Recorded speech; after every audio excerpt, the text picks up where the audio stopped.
isbeddelkan ka dhacay Soomaaliya wuxuu ku yimid dadaalo badan oo qaybaha kala duwan ee Soomaaliya iska kaashadeen Puntland maaragtay culays ugu weyneyd ay wajahday madaxweynaha Puntland iyo dawladda Puntland ba culays 3 sano u dambeysay waxay ku haysay inuu wadanku isbeddel iyo doorasho xor ah ay ka dhacdo dadaaladii nooca lagu waday oo in Soomaaliya isbeddel ka dhaco wax walba loo huray haddii isbeddelkaas yimid aad baa run ahaantii ummadda reer Puntland ay uga rajo gabaabsi noqotay ama quus uga gaadhay kadib markii la arkay madaxweynaha iyo tiimkiisu tallaabooyinka degdega ah ay qaadayaan tusaale ahaan waxaa kuugu filan madaxweynaha oo maalin dooran ayaa 9 milyan iyo 600 bangiga laga saaray imaaraadku lahaa sifa sharci oo dadka la wadaagay oo maxkamadda ay sii deysay ma jirin kadibna haddana waxaanu aragnay dawladda imaaraadku soo celisay waa deeq tiri oo ra'iisul wasaarihi dhex taagan yahay wax la yaabo cajiib ah ahayd ummaduna ma aragtaa falcelin xoog leh ka bilaabeen tallaabada labaad oo ku xigtay waxay ahayd madaxweynuhu si degdeg ah asagoo aan prime ministerkii iyo wax kala midna dawladda hay'adihii dawladda dhisin ayuu wuxuu magacaabay agaasimihii guud ee hay'adda NISA wuxuuna u magacaabay nin ka tirsan xisbigiisa iyadoo la filayay in isbeddel yimaado oo taasuna degdeg ayay u dhacday lama filayn waxaa kaloo isku qasmay ra'iisul wasaarihii xilgaarsiinta oo dawladdiisiiba tagtay dawlad cusubna timid ayaa hay'adihii dawladda iyo shaqooyinkoodii sii wada marka aad baa waxaa loogu wareeray tallaabooyinkan degdega ah oo madaxweynaha iyo dad ku dhow ay sameynayaan dawladda xilgaarsiinta oo shaqooyinkii dawladdii cusbeed qaadan lahayd ama ra'iisul wasaare cusbaa qaban lahaa gacanta kula jiraan waxaa la islahaa wuxuu madaxweynuhu xuli doonaa ra'iisul wasaare uu ku soo xulay habka wax qaybsiga 4.5 haddana isagoo u eegaya deegaan ahaan iyo dad ahaan maaragta saameynta uu ku leeyahay iyo maaragta dadaaladii Soomaaliya la geliyay isagoo ku miisaamaya wuxuu magacaabay isla ra'iisul wasaare ka tirsan xisbigiisa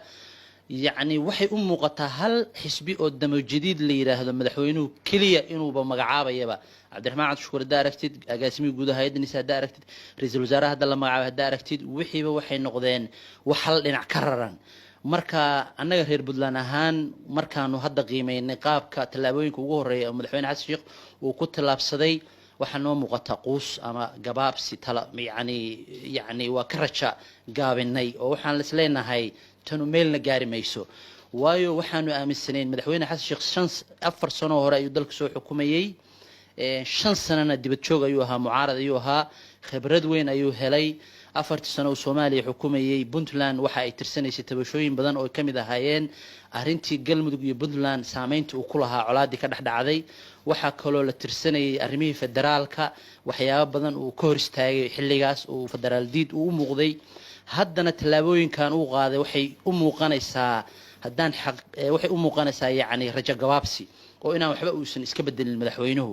marka warka waxaan ku soo koobin karaa madaxweyne waa lagu hanweynaa waa lagu rajo weynaa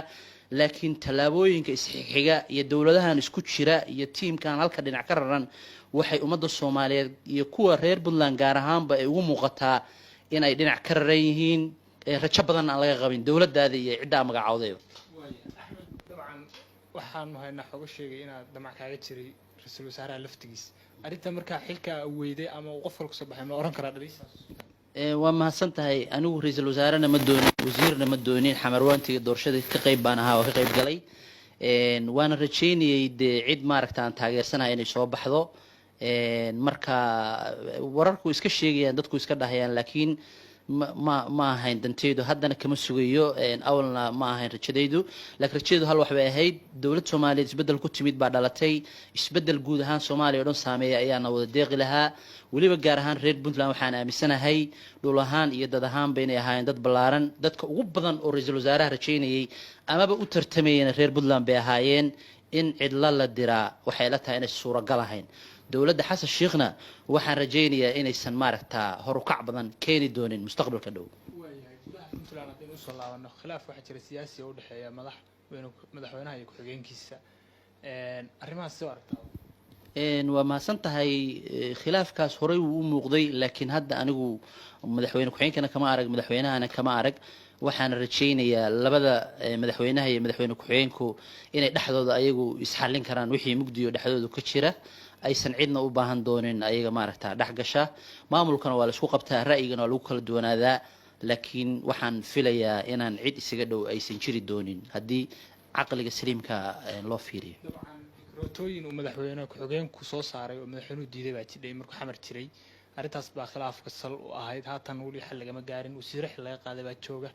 arrintaas in hoos loo dhameeyo miyaa mise in sharcigu wuxuu qabo